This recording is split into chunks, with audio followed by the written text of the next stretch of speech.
Om Namo Bhagavate Vasudevaya. Om Namo Bhagavate Vasudevaya. I bow to the Lord Vasudeva. I bow to him in my Guru. I bow to him in you. I would like to read a passage from Conversations with Yogananda, and you will notice, if you've taken the trouble to watch these programs, and I hope you've enjoyed them, those that you have seen, that I have often told stories that then I read. And that's the case here. I remember telling this story, but after all, what are the best stories I can tell of my life with Master, with my Guru? And so, in this one, 233, I say that I tended perhaps toward over-enthusiasm in everything, including in my meditations. The Master once said to me, "Do not get excited or impatient. Go with slow speed. You will get there sooner if you go that way." I am sure that expression, "go with slow speed," was his creative adaptation of the common American expression, "make haste slowly." Well, that does not mean that we should be slow. That does not mean that we should be lackadaisical. I remember him telling a story about one of his earliest disciples, Durga Mata, as he called her. Her Western name was Florina Darling. And she and some of the monks were repainting the main building at Mount Washington, which is a very large building. And he described her as going just very fast. And he described these monks as being spiritual, making sort of a few graceful gestures. And he admired her for her energy. So mind you, not to be impatient is good, but to be slow because you're trying to be patient and in tune is not the divine way necessarily. You have to be true to yourself. Anybody who goes too fast, he begins to get frayed nerves. But if your nature is enthusiastic, then what my Guru was telling me was, always be centered in your inner self. Always be centered in your heart and in your spine, and above all, here at the point between the eyebrows. He said that an interesting thing was, he said that worldly people, unawakened people, do everything from this center, because it's the center of ego. I mentioned recently the contrast between Ramana Maharshi and my Guru. And one thing that Ramana Maharshi always said was, this is where yourself is centered. And he said, when you refer to yourself, you always point to your chest like this. He's perfectly right. And so this is why it is not wise to try to follow everybody, because they give different advice. My Guru himself, I used to wonder about this, because after all, both saints were fully self-realized. And I thought, well, is one wrong and the other right? And of course, I believe in my Guru, but I wondered, how could there be this discrepancy? Then I realized that in my Guru's book, Autobiography of a Yogi, in the chapter on cosmic consciousness, he says, when he realized his consciousness was infinite, he goes on to say, I cognized the center of this empyrean as a point of intuitive perception in my own heart. And so the heart is the deeper self. But the ego, as it is centered in this body, begins where the sperm and ovum first unite, and from there create the body. And that is the medulla oblongata. Doctors cannot operate on that. It's the center of your physical, your material being. They can operate on the heart. It's interesting, however, that medical science has discovered that the heart has, if anything, more nerves than the brain. and that the heart does have consciousness. It's important to develop both sides, both feeling and reason. I had my heart operated on, and as centrally as you can get, probably, at least in this sense that they replaced a valve, which was leaking and not behaving itself, you might say. And so, as a result, I don't know whether other people have had this experience, but I've always felt a certain agitation there ever since that operation. It's something I live with, and it has pushed me to work hard, but certainly I wish that there was none of that. It's just a physical thing, and it doesn't affect my attunement. But anyway, if you concentrate here, you will find that that is where love comes. That is where you feel love. And love is really the center of your being, not discrimination, but love.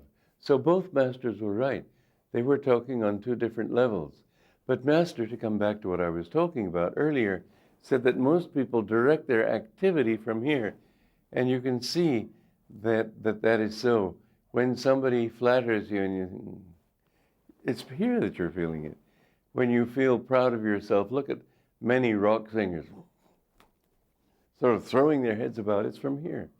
You can see that somebody's more humble if his energy seems to come from here. And all over the world, I don't suppose there can be an exception. I certainly don't know of one. The gesture for respect for others, submission to them, and humility, all of these are involved in a bow, which means releasing the tension here. You bow as a gesture of releasing that tension. These are automatic and unconsciously perceived realities. The master, an enlightened being, directs every activity from here. And the more you can put your mind at that point, the more you will be able to do everything with inspiration. Now, how do you look at this point? Do you look at it from above because the brain is above that? Do you look at it from below? No, the simple thing is concentrate on the medulla. This is why we have, as my guru taught us, a system of energization exercises in which we draw energy from the medulla. It's this seat from which through which energy pours from the infinite. And he often quoted a saying of Jesus that man shall live not by bread alone, but by every word that proceedeth out of the mouth of God. Now, the mouth of God is not up in the clouds because God is not in the clouds, he's in you. And his mouth in you is this point. It's through this that the energy comes into the body. And he taught us these practices of attention and relaxation, energization exercises, which are absolutely marvelous for overcoming illness, for doing many things. You know, the very day after this heart surgery, which ended in the evening, naturally you're still groggy from the anesthesia. That's a major operation. But I had, unfortunately, because it was an urgent thing, the doctor told me if I didn't have it, I could die any day. And so it was an urgent operation, but I couldn't control my outer life. There was a book of mine at the printer, and the printer was just waiting for me to edit a preface that somebody had written. That person gave me perfect permission to edit as I felt because she said she didn't have the time to edit. Well, the day of the operation, I edited only half of that. The day after, it was sitting at the printer. They were waiting for me, and so I had to do it. And so the day after the operation, despite all these fogs, I put my will here, and with that, I just sort of cleared the fog away and was able to do a good preface. And that same day, people came in to ask some crucial question, and I had to answer them, so I had to clear the fog away. Another experience that I had was when I was a young man before I met my guru. But naturally, I had my tonsils out. I don't think I needed it, but that's another issue. when the nurses came in, I was just completely vague. I didn't know what was happening. My parents came to visit me, and while they were there, I could focus on them because I knew them, and somehow I was quite lucid. Then when they left, I went back into my fog. Well, you see, this is the seat of willpower, and it's from here that we must direct our activity, but we must look from here. Look from the medulla oblongata at that point and try to absorb yourself in that point. And in that way, you will find that the more you can direct your energy there, the more you will feel it flowing into you, yes, from here, from the medulla oblongata, but drawn by the power of your will. Well, this is how a master works. All his inspiration, all his thoughts are focused at the point between the eyebrows. You can't do that unless you're inwardly peaceful. And I have always kept that center of peace. It has enabled me to do a lot of work, and in recent years I seem to have had to do more, but I've always still kept that center of peace, which I think should be that source of inspiration that everybody uses. So when something happens, don't be like people at a horse race. They bet on a certain horse, and it's sort of coming in time to be the first horse in the next race. And they're saying, come on, and all their hope and energy and so on is directed toward getting that horse to start moving a little bit. I don't mean that kind of speed, but work with that speed that is always centered in peace. You will not have peace if you have any attachments. And so it's a very good practice. In fact, every night, to build yourself mentally a bonfire, a havan kund, and then think of yourself as putting all the little sticks and shavings of rice, seeds of rice that can bloom into karma, throw all of that into the fire so that when you go to sleep at night, you say, I am yours, God. If you want to take me, that's fine. Don't have attachments, be detached, because otherwise you will come back here. In the other world you may, because of your good deeds, be there for a long time. But sooner or later, if you have any kind of worldly desire, when my guru said that one time, I said, you mean even a desire for an ice cream cone? He shocked me. He said, oh yes. Something so small, but it's material.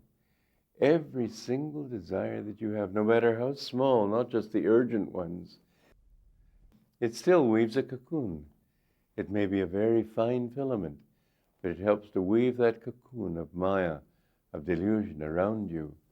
And so give all of those desires, and it's not harmful to have trivial desires like that, because as my guru said, when ecstasy comes, everything goes.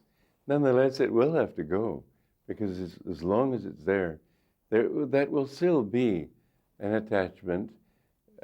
It will bring you back sooner or later. Will the desire for an ice cream cone without any other desire bring you back? Well, I suppose so, but I don't see how. It seems kind of silly to come back to this world just for an ice cream cone. In fact, my guru, I have to say, because I used to love good food, and I still like it, but I can't say I'm attached to it. But when my guru one time said that don't worry about attachment to food. When the ecstasy comes, everything goes. I must say I felt quite relieved.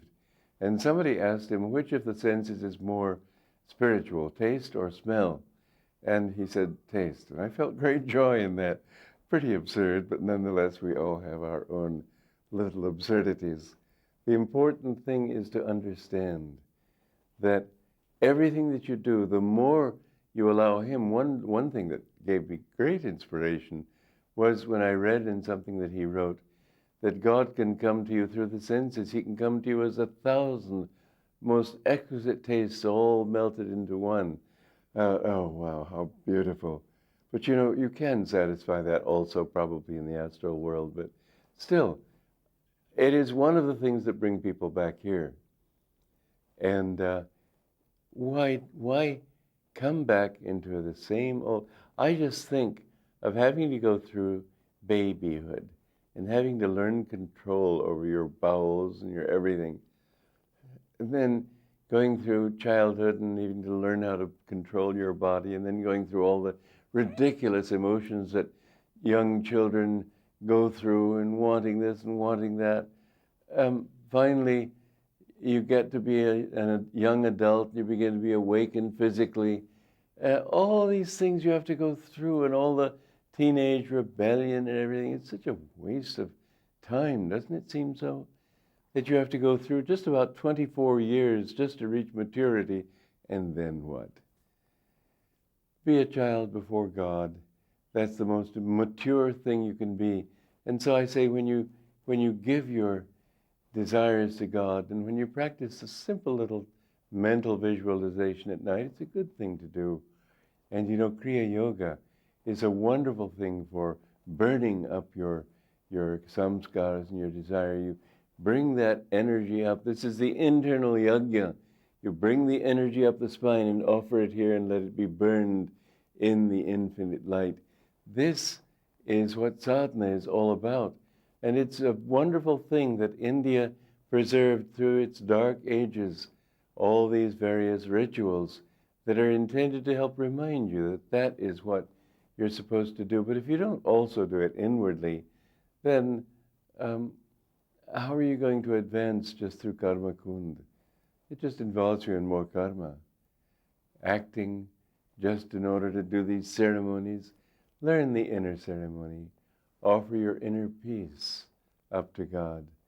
Offer your love inwardly up to God. Any desire that you have, say, it's you I want, really. I want you through this, but I want you. And so realize that anything you enjoy in this world, enjoy it in God. You'll find it's 100,000 times more beautiful. So I would like to sing to you peace, joy to you.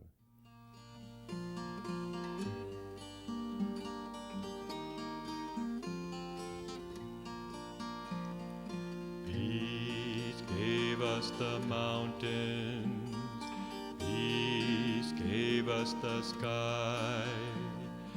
Nightly when starlight enfolds us, peace is its lullaby.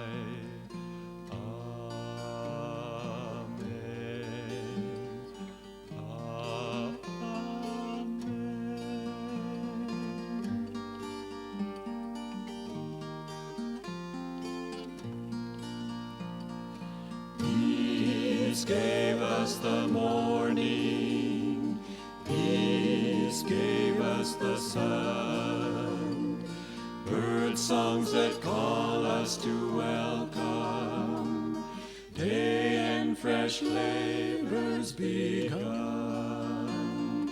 Amen. Amen.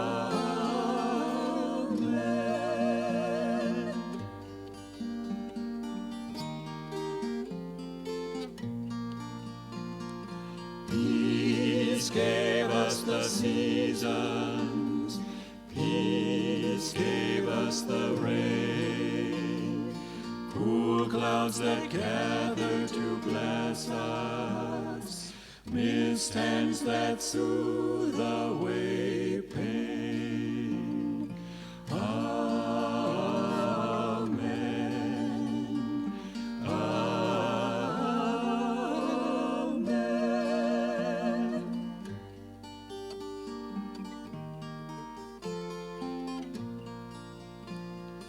Peace gave us our heart's love, peace gave us our smiles, rays of thy presence within us, light that all strife reconciles.